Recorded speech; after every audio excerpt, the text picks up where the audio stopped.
अस्सलामुअलैकुम प्यारे दोस्तों। उम्मीद है आप सब खैरियत से होंगे। अगर आपको दिल को छू लेने वाली इस्लामी कहानियां पसंद हैं तो वीडियो को लाइक करें और चैनल को सब्सक्राइब जरूर करें, क्योंकि इस चैनल पर हम ऐसी कहानियां सुनाते हैं जो न सिर्फ दिलचस्प होती हैं बल्कि जिंदगी का खूबसूरत सबक भी देती हैं।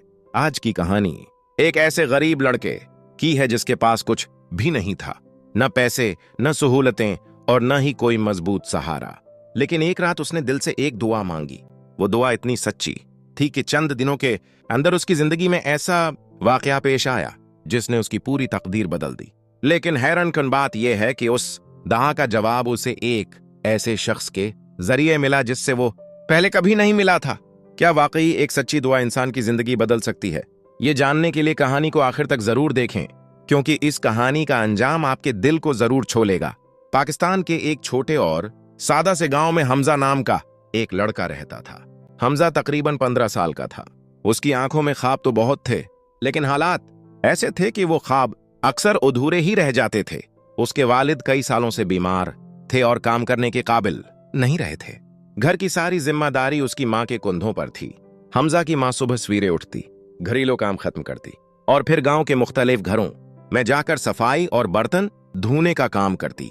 वो बहुत मेहनत करती थी, लेकिन उसके बावजूद घर का खर्च बेमुश्किल पूरा होता था।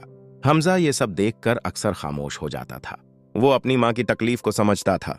हमजा को बचपन से ही पढ़ने का बहुत शौक था। जब वो गांव के स्कूल के पास से गुजरता तो बच्चों को किताबें हाथ में लिए हुए देख कर उसका दिल भर आता। वो अक्सर रखकर कुछ देर तक स्कूल की इमारत को देखता रहता।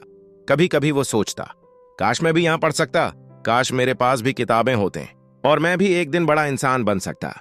लेकिन फिर वो आहिस्ता से सर झुका लेता और आगे बढ़ जाता, क्योंकि उसे मालूम था कि घर के हालात उसे ये ख्वाब पूरा करने की इजाजत नहीं देते। हमजा को मस्जिद जाना बहुत पसंद था। वो तकरीबन हर दिन मस्जिद जाता और वहां छोटे छोटे काम कर देता।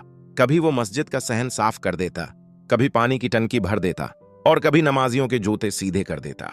वो ये सब काम बगैर किसी लालच के करता था। किसी ने उसे कभी मजबूर नहीं किया था, लेकिन उसके दिल को सुकून मिलता था जब वो मस्जिद में वक्त गुजारता था। मस्जिद की खामोश फजा उसे अजीब सा सुकून देती थी। एक शाम हमजा मस्जिद के सहन में बैठा हुआ था। सूरज ग्रूब होने वाला था और आसमान पर हल्की सरखी फैल रही थी। हमजा काफी देर तक खामोश बैठा रहा। उसके जहन में बहुत से ख्यालात चल रहे थे। वो अपने मुस्तकबल के बारे में सोच रहा था। क्या वो सारी जिंदगी इसी तरह गुजार देगा? क्या उसके ख्वाब कभी पूरे नहीं होंगे? ये सोचते सोचते उसकी आंखें नम हो गईं। इस रात हमजा काफी देर तक सो नहीं सका। घर में सब लोग सो चुके थे।